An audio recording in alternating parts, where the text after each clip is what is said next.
juga memberi perintah untuk perbaikan atau koreksi putusan untuk dilaksanakan oleh penyelenggara pemilu. Nah, poin ini karena penting saya baca aja. Bahwa dalam konteks laporan dugaan pelanggaran kode etik dan pedoman perilaku hakim konstitusi, pelapor Denny Indrayana membangun argumentasi bahwa seandainya Majelis Kehormatan menjatuhkan sanksi kepada terlapor, maka hal itu berimplikasi terhadap keabsahan putusan nomor 90 garis miring PUU 21/2003, dan oleh karenanya Majelis Kehormatan seharusnya berwenang memerintahkan Mahkamah Konstitusi untuk melakukan perbaikan terhadap putusan Mahkamah Konstitusi Akwo.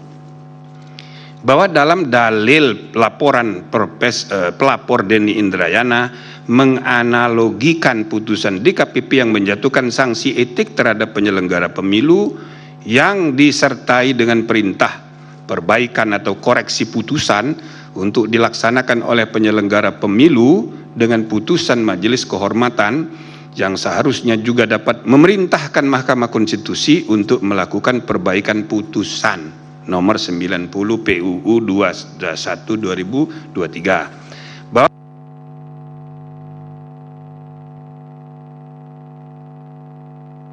berpendapat bahwa dalil tersebut tidak tepat. Hal-hal yang menjadi alasan adalah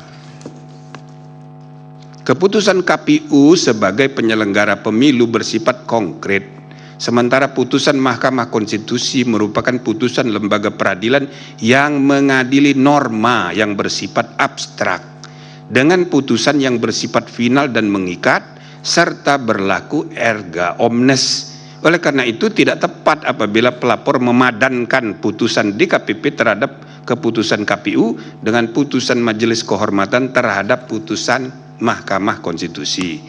Bahwa mengenai kewenangan Majelis Kehormatan untuk melakukan penilaian antara lain berupa pembatalan, koreksi, atau meninjau kembali terhadap putusan Mahkamah Konstitusi in casu putusan Mahkamah Konstitusi nomor 90 PUU 2003 telah diuraikan secara lengkap dalam paragraf 7.2 sampai dengan paragraf 7.11 di atas, yang pada pokoknya berpendirian untuk menolak isu dalam laporan dugaan pelanggaran kode etik dan perilaku hakim konstitusi sepanjang berkaitan dengan permintaan pelapor untuk melakukan penilaian antara lain berupa pembatalan, koreksi, atau meninjau kembali putusan Mahkamah Konstitusi in casu putusan Mahkamah Konstitusi nomor 90 dan seterusnya. Termasuk juga dalam hal ini Majelis Kehormatan tidak akan masuk melakukan penilaian terhadap aspek teknis yudisial Mahkamah Konstitusi in casu hakim konstitusi yang merupakan perwujudan pelaksanaan prinsip kemerdekaan hakim konstitusi sebagai 9 pilar konstitusi dan kemerdekaan kekuasaan kehakiman sebagai kelembagaan atau independent subjudiciary. Dengan demikian menurut Majelis Kehormatan dalil pelapor tersebut tidak beralasan menurut hukum, dan seterusnya dan seterusnya.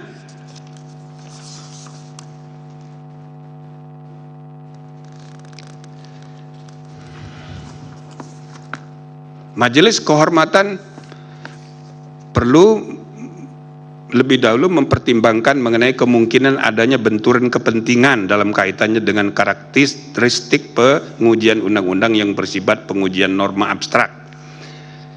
Kewenangan Mahkamah Konstitusi dalam rangka menguji undang-undang terhadap undang-undang dasar memiliki karakteristik abstrak review.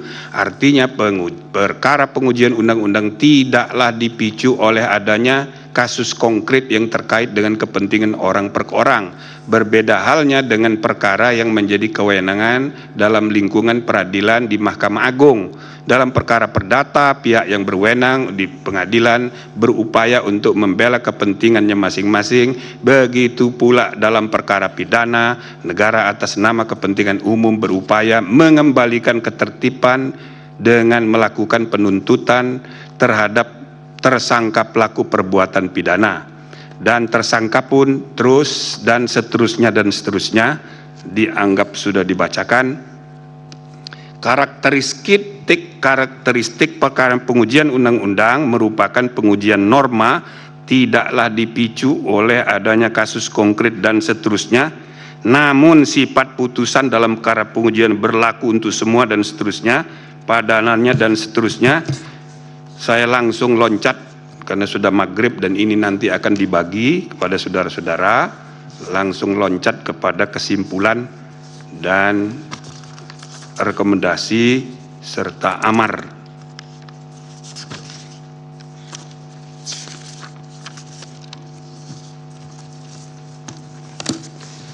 Kesimpulan dan rekomendasi. Kesimpulan, menimbang bahwa berdasarkan uraian duduk perkara, fakta-fakta yang terungkap dalam rapat dan sidang pemeriksaan pendahuluan, sidang pemeriksaan lanjutan yang berisi pembelaan hakim terlapor, keterangan ahli dan saksi serta pertimbangan hukum dan etika di atas, dapat disimpulkan hal-hal sebagai berikut. 1.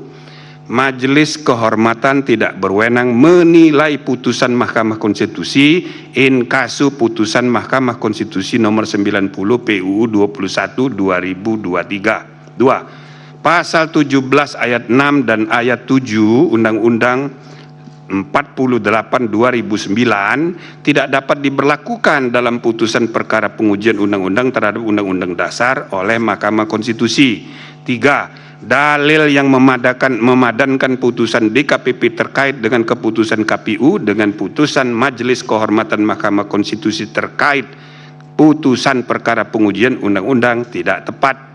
4. Majelis Kehormatan tidak menemukan cukup bukti untuk dapat menyatakan hakim terlapor memerintahkan adanya pelanggaran prosedur dalam proses pembatalan pencabutan permohonan perkara nomor 90 PUU 21 2023. Majelis Kehormatan nomor 5. Majelis Kehormatan tidak menemukan bukti hakim terlapor telah berbohong terkait alasan ketidakhadiran dalam RPH pengambilan putusan perkara nomor 29 dan seterusnya, 51 dan seterusnya, dan 55 dan seterusnya, melainkan hakim terlapor justru tidak merasa adanya benturan kepentingan yang nyata.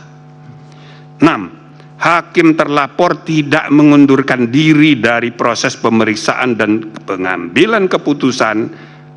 pengambilan putusan nomor 90 PUU 21 2023 terbukti melanggar Sabta Karsa Utama, prinsip ketidakberpihakan, penerapan angka 5 huruf B dan prinsip integritas penerapan angka 2. Majelis Kehormatan tidak menemukan cukup bukti berkenaan dengan motif penundaan pembentukan MK permanen sehingga patut dikesampingkan. 8. Hakim terlapor sebagai ketua Mahkamah Konstitusi terbukti tidak menjalankan fungsi kepemimpinan judicial leadership secara optimal sehingga melanggar Sabta Karsa Utama, prinsip kecakapan dan kesetaraan, penerapan angka 5. 9. Hakim terlapor terbukti dengan sengaja membuka ruang intervensi pihak luar dalam proses pengambilan keputusan nomor 90 PU 21 2023 sehingga melanggar Sabta Karsa Utama, prinsip independensi, penerapan angka 1, 2, dan 3. 10. Ceramah hakim terlapor mengenai kepemimpinan usia muda di Universitas Islam Sultan Agung Semarang berkaitan erat dengan substansi perkara menyangkut syarat usia capres dan cawapres sehingga terbukti melanggar Sabta Karsa Utama, prinsip ketidakberpihakan, penerapan angka 4. 11. Hakim terlapor dan seluruh hakim konstitusi terbukti tidak dapat menjaga keterangan atau informasi rahasia dalam rapat permusyawaratan hakim yang bersifat tertutup sehingga melanggar prinsip kepantasan dan kesopanan, penerapan angka 9. 12. Permintaan pelapor BEM Unusia agar tidak mengikut sertakan hakim terlapor dalam pemeriksaan perkara nomor 141 PUU 2023 dapat dibenarkan. Nah, itu perkaranya sudah diregistrasi, maka akan disidang dan permintaan BEM Unusia dapat dibenarkan. 13. Hakim terlapor tidak diperkenankan untuk terlibat atau melibatkan diri dalam pemeriksaan dan pengambilan keputusan dalam perkara perselisihan hasil pemilihan presiden dan wakil presiden, pemilihan anggota DPR, DPD, dan DPRD, serta pemilihan gubernur, bupati, dan wali kota yang memiliki potensi timbulnya benturan kepentingan. Rekomendasi: menimbang bahwa dengan bertolak dari hal-hal serta fakta-fakta yang ditemukan selama berlangsungan proses persidangan, Majelis Kehormatan Mahkamah Konstitusi memandang penting merekomendasikan hal-hal berikut. 1. Hakim konstitusi tidak boleh membiarkan kebiasaan praktek saling pengaruh-mempengaruhi antar hakim dalam menentukan sikap, dalam memeriksa, mengadili, dan memutus suatu perkara yang menyebabkan independensi tiap hakim sebagai 9 pilar tegaknya konstitusi menjadi tidak kokoh, dan pada gilirannya membuka peluang untuk terjadinya pelemahan terhadap independensi struktural kekuasaan kehakiman Mahkamah Konstitusi secara kelembagaan. 2. Hakim konstitusi tidak boleh membiarkan terjadinya praktek pelanggaran kode etik dan perilaku hakim konstitusi yang nyata tanpa kesungguhan untuk saling ingat mengingatkan antar hakim, termasuk terhadap pimpinan, karena budaya kerja yang ewuh pekewo sehingga prinsip kesetaraan antar hakim terabaikan dan praktek pelanggaran etik biasa terjadi. 3. Hakim konstitusi harus menjaga iklim intelektual yang syarat dengan ide-ide dan prinsip-prinsip pencarian kebenaran dan konstitusional yang hidup berdasarkan nurani yang bersih dan akal sehat yang tulus untuk kepentingan bangsa dan negara, yang tercermin dalam penulisan pendapat hukum dan dalam permusyawaratan dan perdebatan substantif di antara para hakim untuk menemukan kebenaran dan keadilan konstitusional yang hidup itu sebagaimana mestinya. 4. Hakim konstitusi secara sendiri-sendiri dan bersama-sama harus memiliki tanggung jawab hukum dan moral untuk menjaga agar informasi rahasia yang dibahas dalam rapat permusyawaratan hakim tidak bocor keluar. 5. Majelis Kehormatan merekomendasikan agar diadakan revisi Peraturan Mahkamah Konstitusi Nomor 1 Tahun 2003 tentang Majelis Kehormatan Mahkamah Konstitusi, terutama dengan meniadakan mekanisme Majelis Kehormatan Banding, atau bila mana dinilai sangat diperlukan maka sebaiknya diatur dalam undang-undang, bukan diatur sendiri oleh Mahkamah Konstitusi. Nah, sebelum saya amar itu namanya jeruk makan jeruk, ya kan? Nah, tapi itu jeruk makan jeruk tidak masuk di putusan. Nah, yang terakhir, amar putusan. Mengingat Undang-Undang Nomor 24 Tahun 2003 tentang Mahkamah Konstitusi yang telah diubah terakhir dengan Undang-Undang Nomor 7 Tahun 2020 tentang perubahan ketiga atas Undang-Undang Nomor 24 Tahun 2003 tentang Mahkamah Konstitusi dan Peraturan Mahkamah Konstitusi Nomor 1 Tahun 2023 tentang Majelis Kehormatan Mahkamah Konstitusi, menyatakan hakim terlapor terbukti melakukan pelanggaran berat terhadap kode etik dan perilaku hakim konstitusi sebagaimana tertuang dalam Sabta Karsa Utama, prinsip ketidakberpihakan, prinsip integritas, prinsip kecakapan dan kesetaraan, prinsip independensi, dan prinsip kepantasan dan kesopanan. 2. Menjatuhkan sanksi pemberhentian dari jabatan Ketua Mahkamah Konstitusi kepada hakim terlapor. 3. memerintahkan Wakil Ketua Mahkamah Konstitusi untuk dalam waktu 2 kali 24 jam sejak putusan ini selesai diucapkan memimpin penyelenggaraan pemilihan pimpinan yang baru sesuai dengan peraturan perundang-undangan. 4. Hakim terlapor tidak berhak untuk mencalonkan diri atau dicalonkan sebagai pimpinan Mahkamah Konstitusi sampai masa jabatan hakim terlapor sebagai hakim konstitusi berakhir.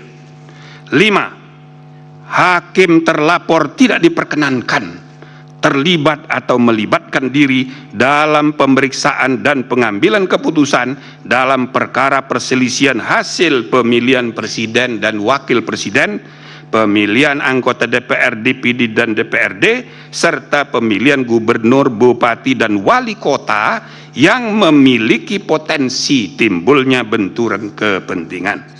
Selanjutnya, saudara-saudara, ada dari 3 orang pendapat berbeda 1 orang. Saya persilakan. Terima kasih, Ketua. Terhadap putusan sanksi oleh Majelis Kehormatan terhadap hakim terlapor, saya mengajukan dissenting opinion, sebagaimana disebutkan di atas. Dasar saya memberikan pendapat berbeda yang yaitu pemberhentian tidak dengan hormat kepada hakim terlapor sebagai hakim konstitusi inkaso Anwar Usman karena hakim terlapor terbukti melakukan pelanggaran berat seperti disebutkan tadi. Sanksi terhadap pelanggaran berat hanya pemberhentian tidak dengan hormat dan tidak ada sanksi lain sebagaimana diatur dalam pasal 41 huruf C dan pasal 47 Peraturan Mahkamah Konstitusi nomor 1 tahun 2003 tentang Majelis Kehormatan Mahkamah Konstitusi.